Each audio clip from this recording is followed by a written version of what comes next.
Bismillahirrahmanirrahim. Assalamualaikum warahmatullahi wabarakatuh.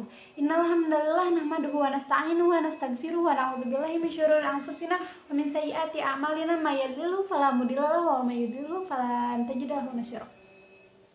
Asyhadu an la ilaha illallah wa asyhadu anna Muhammadar Rasulullah alladzi la nabiyya wa la rasula ba'dah. Perkenalkan, nama saya Feni Rufaida Soliha dari Pendidikan Bahasa Arab semester 2B dengan NIM 12-12-03-0044. Di sini saya akan mereview sejarah peradaban Islam dengan judul Perkembangan Dunia pada abad ke-19, 20, dan 21. Tiga kerajaan besar, yakni Turki Utsmani, Safawi, dan Mughal di India yang dapat mengentaskan citra Islam dari keterbelakangan dan selanjutnya dapat memulihkan kembali reputasinya di mata internasional, hanya bertahan sampai abad ke-17. Nah, pada masa selanjutnya jatuh ke dalam suasana kemunduran dalam banyak aspeknya, seperti di bidang politik dan militer, ekonomi, dan ilmu pengetahuan. Hal yang demikian itu terjadi karena kerajaan-kerajaan yang ada tidak lagi memiliki penguasa yang militan dan militer yang tangguh, sehingga terjadi pemberontakan-pemberontakan yang sulit dikendali. Kaitannya dengan merosotnya sumber ekonomi merupakan konsekuensi dari hilangnya monopoli dagang antara timur dan barat dari tangan Islam setelah ditemukannya jalur lain seperti Tanjung Harapan oleh Vasco da Gama pada abad ke-15. Selain itu, berbeda dengan kemajuan yang pertama, pada masa kemajuan yang kedua, tiga kerajaan besar Islam ini tidak begitu semangat dalam mengembangkan sains, sehingga jelas terlihat bahwa ilmu pengetahuan dalam keadaan stagnan.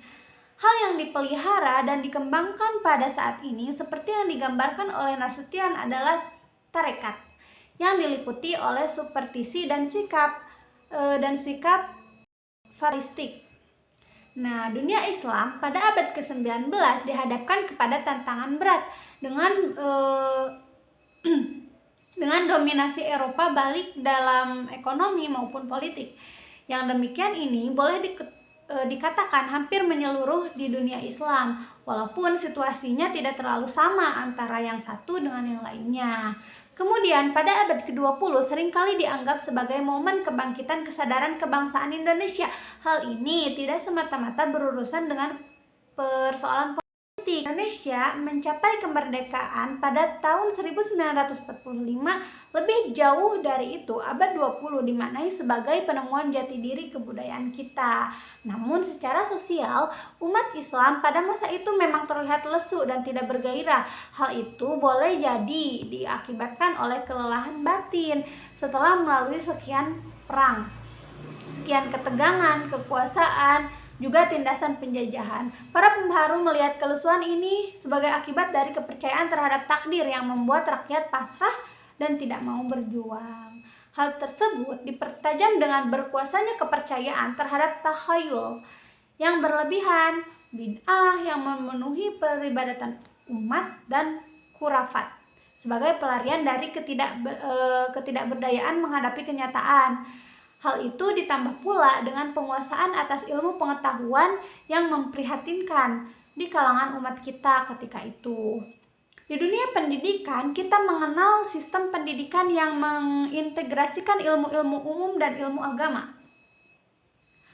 Integrasi pendidikan ini telah masyhur dan kemudian diterapkan di banyak lembaga pendidikan Islam, dari taman kanak-kanak sampai perguruan tinggi. Sampai hari ini kita mengenal beragam lembaga pendidikan yang mengajarkan ilmu-ilmu umum sekaligus ilmu agama juga. Pola pendidik semacam itu tentu telah mempengaruhi corak muslim di Indonesia selama abad ke-20. Salah satu rona modernisme yang terhampar di abad ke-20 tersebut adalah pandangan bahwa ilmu adalah suatu hal yang bebas nilai. Ilmu yang dimaksud tentu saja ilmu-ilmu yang berasal dari peradaban barat seperti fisika, biologi, geologi, geometri, matematika, sosiologi, dan lain sebagainya. Oleh karena itu, ilmu-ilmu tersebut diterima tanpa timbangan filosofis yang berarti. Segala yang telah ditetapkan, diikhtiarkan oleh orang tua kita, para modernis Islam di Indonesia tentu ada nilainya. Kita dapat melihat mereka sebagai sosok-sosok yang telah berjasa dalam kehidupan kita. Akan tetapi, catatan-catatan terkritis perlu diperhatikan. Kita menempatkan para tokoh modernis dalam tempat dan penghargaan yang wajar, sudah tentu mesti kita lakukan. Namun menyambung kembali pada abad ke-20 dengan abad-abad sebelumnya harus juga dilakukan di nadi peradaban kita. Bukan hanya pada para modernis, melainkan juga ada Hamzah Fansuri, Nuruddin Ar-Roniri, Fahrudi Ar-Razi, Imam Al-Ghazali, Imam Asy'ari, Imam Syafi'i, dan seterusnya, bersambung hingga ke Nabi Muhammad SAW. Kemudian, uraian tentang perkembangan di abad ke-21 merupakan rangkaian sejarah yang tidak akan lepas dari perkembangan Islam.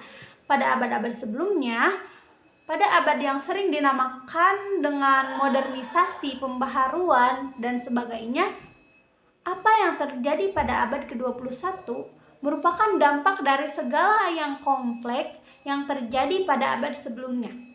Munculnya isu-isu terorisme, liberalisme, sekularisme, dan sebagainya tidak lepas dari rangkaian peristiwa abad-abad sebelumnya. Sepanjang abad ke-20 dan abad ke-21 ini, pergolakan terus berlangsung di bumi Islam. Dari tahun ke tahun, hari ke hari, menit ke menit, bahkan detik ke detik, umat Islam terus dipertontonkan dengan peristiwa perzoliman, pembasmian, dan kebiadaban yang terus ditimpakan kepada mereka. Sementara itu, dari hari ke hari, media barat seolah tidak ada habisnya berusaha mencari benang merah antara terorisme dan umat Islam. Umat Islam juga tidak bisa berbuat banyak ketika anak-anak di Irak menangis, desingan peluru, dan reruntuhan peradaban Baghdad. Dalam bahasa yang pendek, umat Islam justru dipinggirkan di tengah arus globalisasi ini. Namun demikian, dengan segala pergolakan dan tantangan yang ada, umat Islam harus bangkit demi kebangkitan Islam yang sebenarnya. Tantangan zaman yang ada diharapkan mampu membuat umat Islam menjadi dewasa untuk menghadapinya. Karena fakta yang ditemui menjelaskan bahwa untuk mewujudkan kejayaan Islam bukanlah perkara mudah. Umat Islam telah begitu lama tertidur pulas, tak kala bangun dari tidurnya mereka menemukan dirinya tergeletak tak berdaya di pojok ruangan peradaban dunia. Mereka harus menyadari bahwa kini mereka bukanlah singa yang menggentarkan peradaban Romawi dan Persia seperti zaman dulu Nabi. Mungkin dicukupkan sekian. Wallahu muwaffiq ila aqwamit thoriq. Wassalamualaikum warahmatullahi wabarakatuh.